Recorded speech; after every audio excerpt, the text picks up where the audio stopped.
Sure. All right, cool. Hopefully the audio will not die when we're doing this. Yeah. All right. Well, what's your favorite shonen anime? And by shonen I mean the mainstream long-running ones, but I'm assuming I already know the answer to this one. Yeah, well, here my favorite shonen anime, if you're gonna by that metric, like the mainstream ones, long running, that would be One Piece. Yeah. My favorite anime, if I could choose any anime, that would be an anime called Fulikuli, which was actually in like a 6 episode OVA series. It was not meant to be long running, although it did come out with a sequel last year, 12 more additional episodes. But yeah, One Piece probably easily my favorite. I mean, I have a soft spot for Bleach as well. But yeah, One Piece is definitely probably my favorite. I always thinking about going into Bleach, and I've tried it, but the thing is, it's like that 50% filler rate always just it scares me off a That little bit. that can hit a lot of people hard. I mean, it's easy now because I mean, if you want to listen to the English dub, that's all finished. The Japanese, of course, is finished. And you could just skip wherever you need to be. But yeah, it's some pretty heavy filler arcs. In fact, some of the longest filler I've ever seen. Like Naruto has a lot of filler, but Oh it's yeah. sort of like spread out. And one filler arc in Naruto, I mean, there's probably going to be ones that are a lot longer than the standard, but maybe like not longer than 20 or 30 episodes. Bleach's Bount arc has like 50 episodes of filler. Oh It's my god. like it's huge. Yeah. Now the other ones are not quite as long as that, but they're still pretty beefy. But I mean, you could just look up on the wiki now and skip Yeah. over the ones if you want to do that. But Yeah, I had to end up doing that for Naruto. I skipped the last like 60 episodes of the pre-time I skip. I did I did a stream once where I was talking about that, and I was actually trying to calculate if there were more filler episodes than actual canon episodes, and I think there was more canon episodes, but it was like a close split. It was like a 60-40 percentage split. It wasn't that far behind. Yeah. All right. A Well, good chunk of that anime is filler. Yeah. what makes One Piece your favorite shonen anime? I mean, like, there's so much of it. Like the characters. I mean, I'm a huge fan of world building, and world building to me is like as important as the characters itself. And so Oda does a really good job at that. Also, you figure it's been around for 22 years, so he has a really good job at just he takes his time to build it. He doesn't throw everything at us at once. He takes his time, and it's like, okay, you don't know much about the world, but over the course of 20 years, you kind of get to the point where you just know the world and how it operates. That's really good.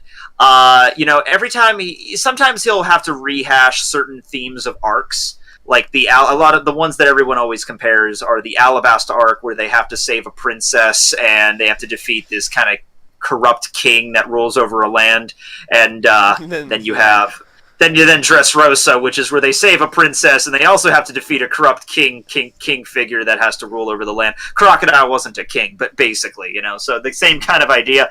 But it changes enough. It's not like the exact same thing. It's cookie cutter. It's still different enough that you enjoy it. And the characters evolve as the story goes, and you're just with the journey, and you just really want to see where it ends. But yeah, I mean, One Piece is there's just so many different aspects of it, like Oh the yeah. mechanics of the battle, the devil fruit mechanics, the introduction of hockey. One big thing that I would be remiss to mention is the parallels to modern day. Just like our world. Like the biggest one is the racism between Oh like the yeah. fishmen and the humans and stuff. That I wasn't a big fan of Fishman Island when it first came out. I was all right. It's just But going back and reading it and the Arlong Park arc and everything, like that really speaks volumes about the world and how it's like, yeah, there are these monsters that are attacking humans. You immediately think, oh, they're monsters just because they're attacking for the sake of being monsters. But no, then you learn about the history, like, no, the humans are the real monsters, persecuting them, forcing them to live like this, and then after generation and generation, they turn into this monster. So that's the great way to spin it. I love when Oda does that kind of stuff. Yeah. Well, yeah. You've talked about in some of your videos how geography is like your Yeah, main. geography is like everything or something. Yeah, that was I think I said that in the world government video. So like the first year I was really talking about One Piece, I did a video on the world government, and it was like one of my really big videos. And while doing research and all the different, because I did research on like different types of government, like monarchies and oligarchies and everything, and how governments were set up kind of in the back in the not prehistory, but just like ancient kind of history kind of deal. And something you realize is, hey, there's like a king in a castle on top of a giant hill, and it's fortified, which makes it hard for people to attack. And then you're looking at the world government, their base is literally on a giant mountain, and nobody else can. There's no flying machines in One Piece. You can't attack it. You can't like revolt against the city. It's not gonna happen. You can't just roll up to the place and attack. And it's like, I just like, geography is everything, because it is, you know. And then that just became a catchphrase, and I turned it into a series where I just talk about the geography, because I've always been interested in that kind of stuff. Right. Well, to be like a successful shonen anime, what important themes do you think have to be included? Well, I talked about world building, which now this is going to be a subjective answer. Obviously, everybody's going to have their own little things what's important. But yeah, for me, it's world building. But in terms of like a theme, I would say character motivation is a huge one, especially for the main character, because this is the character we are following throughout the entire series. Obviously, there's other cast members, like with One Piece, you have the whole Straw Hat set, but Luffy's kind of the keystone here. We're following his journey. So his motivation better be damn good. And I'll admit, like there's some shonen protagonists that their motivations aren't really solidified all that much, like Ichigo's from Bleach. Ichigo is not trying to be like the best Shinigami ever. His motivation is just, I want to protect my friends, which it's not a bad motivation. It's just, a lot of times you wonder, like, does he even want to be a Shinigami? It sounds more like a, you know what I mean? Like a side motive, like Luffy and all that. They all have that built in, but on the side, and then they have their primary motive. Yeah, it adds to a thing, especially with Ichigo, because a lot of times you get the impression like he doesn't even really want to be a Shinigami. It's just like he's doing it just for the sake of protecting his friends, and that kind of adds a whole other layer of intrigue to it. Like, he's doing something he doesn't really care for the sake of others. So that's good.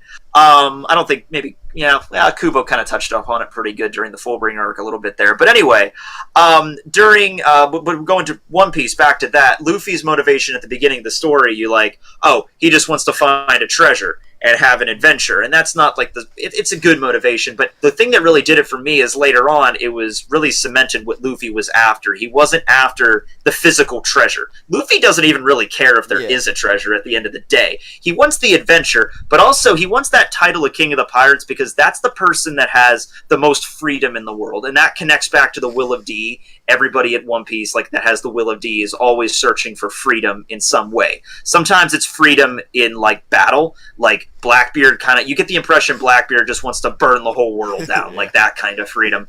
The Revolutionary Army wants to obviously free the world from the government, that kind of freedom. Luffy wants to be King of the Pirates, because when you're King of the Pirates, you can pretty much go anywhere and do anything. I mean, you're the freaking King of the Pirates. So, yeah, that spoke volumes to me, like, when that motivation was revealed. But yeah, that's a very important aspect of it. Alright, well, which one of them do you think is the most important? Which one of these themes? Well, I'm guessing it's going to be world building, but... Yeah, the character motivation is good. Like, there's other things, like, there's, like, friendship from Fairy Tail. I think that's the one everybody kind of jumps to. Yeah, that is... See, that's a warning just to be like, listen, you need your main character to have motivation. Obviously, you need to have certain values that they care about. Natsu really cares about friendship in Fairy Tail. Yeah. Luffy and Ichigo care about friendship as well. The problem with Fairy Tail is they use friendship as a crutch in the story more times than is necessary, yes. Where a lot of times they'll have a really tough fight, and it looks like there's no way they're going to win, and they do. And sometimes it's for legitimate reasons. Sometimes they will get clever, or sometimes it's like, Natsu has this special technique that he breaks out.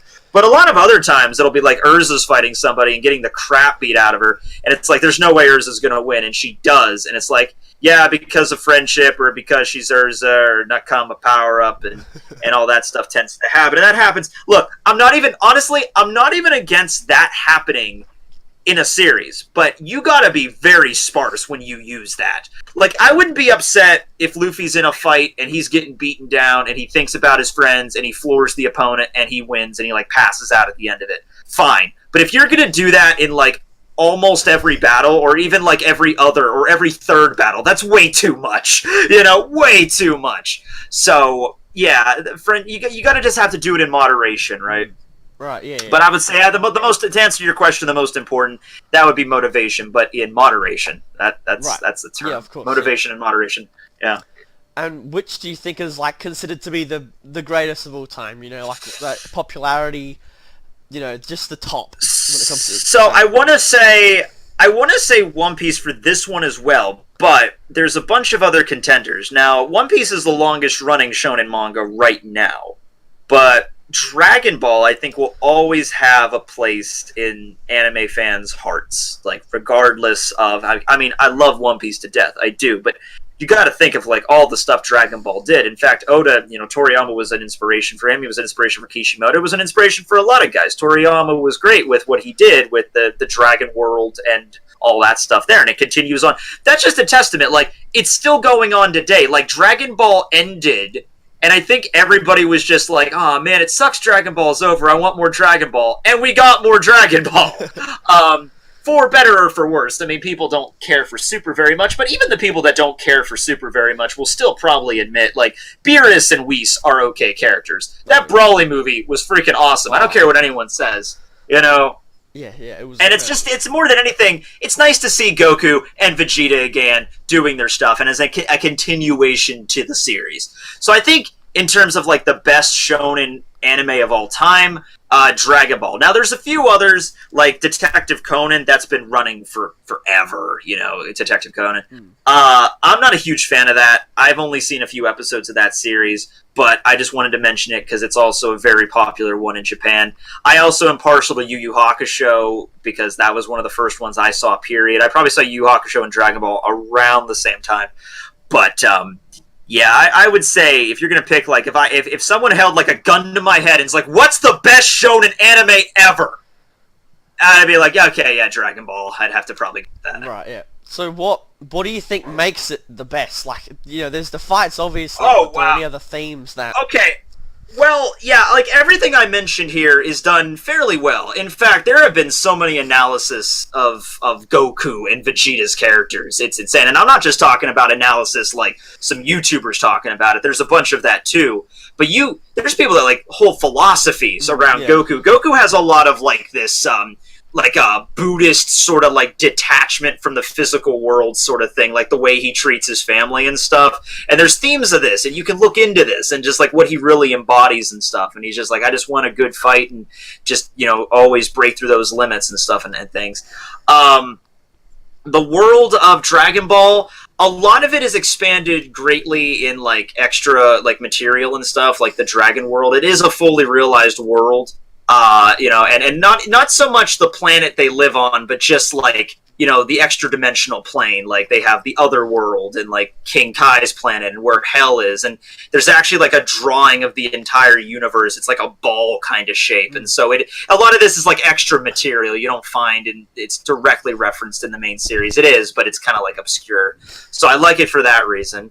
And I think a big part of it, it depends on the older you are, because a lot of this is a nostalgia factor for what it did to anime. I mean, I wasn't around in the 80s when it first started, so I can't tell anything about that. But, a lot of people that are my age, like in the mid-20s, that grew up with Dragon Ball and Dragon Ball Z in the 90s, I mean, Goku was like our first major anime badass. And we just kind of liked his chipper attitude and his fights and what he really embodied, and all of the cast. Even people like, you always make fun of Krillin because Krillin always gets. Krillin is awesome. I find him very endearing. Piccolo is awesome. Piccolo's relationship with Gohan, all that crap. So yeah. Why is it the best? I'd say for what it did to anime in general. Like, it set up for a lot of stuff for later on. The nostalgia factor I'm speaking to the nostalgia factor mostly to a Western audience because that's where I'm at in America. But, like even people that don't. I was at my friend's earlier tonight, actually, and I was talking to my friend's wife, and I'm like, you know what Dragon Ball is? And she's like, yeah, Dragon Ball Z. Like, this is a person that does not watch anime, period, but she still knows about it. My parents who don't watch anime still know about Dragon Ball. Like, that's a significant thing right there. It's a cultural thing that's just, everybody knows about Dragon Ball. So, yeah. Cool. Well, I mean, if there's anything else you'd like to add about shonen anime, well, then you can go for it. But apart from I'm just, if the topic we're doing here shonen in general. I mean, like there's a lot out there, and many of them more modern shonen. They tend to take what was popular before and adapt it into themselves. Like a good one I wanted to bring up is Black Clover. Oh Okay, have yeah. you read Black Clover? Right. Okay, and well, it's the anime as well. See, Black Clover, everybody I think had the same problem when it first started. It was Naruto crossed with Fairy Tail. That's what everybody said. And if you've read the first chapters of Black Clover, it was. I mean, the similarities are ridiculous. Like, you have a main character with like light colored hair that has a headband that wants to be the king of the wizards. That has a rival that has black hair that's more talented than him. I mean, like and then he joins a guild of rowdy people. I mean, it's very obvious. The mangaka of Black Clover, from what I'm aware, tried to start a manga before, and he tried to make it something a little bit out of the box, and it didn't really go over well. And I guess he was told, when you're going to start a shonen manga, you kind of have to keep it like what people know. And then if it gets popular, you can kind of do its own thing. And so that's kind of what I like about Black Clover, is like it's a perfect example of that. Like it starts off and it's just really cookie cutter. But you could tell this is a good author. It's not a bland author. Author's good, just takes a while to get like a foothold in Shonen Jump, and then after that, kind of make it your own thing. And Black Clover right now, completely different from both of those series. I mean, they still use magic and stuff like in Fairy Tail, obviously, but it's like, in terms of themes and everything, very vastly different from Naruto and Fairy Tail. So, just wanted to bring that up there. Of course, sure. Well, honestly, thank you so much. Like this was no problem. This is gonna help. Anytime. What is this exactly? What is this for exactly? Like a school project, well, or yeah, we have it's normally a year 12 subject, but in our school for some reason they do it a year earlier. And okay. It's like it's a 3-term, basically an assignment of your choice. You have to get a question and just expand on it. And my question is, what themes do you have to, recurring themes have to be present in a shonen anime for it to be successful? Those kinds of things. That's right. kind of what the base. And you go off a question, and it's basically a whole subject based on one assignment. And well, yeah. Okay, that's good. Yeah, I did there was another. He was only in 7th grade, which is like a middle school here, and he did an interview for me a little while ago. And it was kind of like, I had a thing in high school where I had a graduation project in order to finish school. It was basically like, we have 4 years of high school here. I don't know if it's different in Australia. But they start at the freshman year. They're like, you have 4 years to get this entire project done and then present it your senior year. And it's like, you need to do that to graduate. And they gave you an option. You could either do like your own thing, like you could find your own thing to do, or you could just do a certain number of like community service hours and write out a presentation and a packet. And I chose to do that. But that's cool, man. I hope good luck with it. Well, thanks heaps. Well, you've been an incredible help. Well, no problem. I hope. Let me know how it goes. Cool. All right. Have a nice night. All right. You as well. See you, man. See ya. Bye.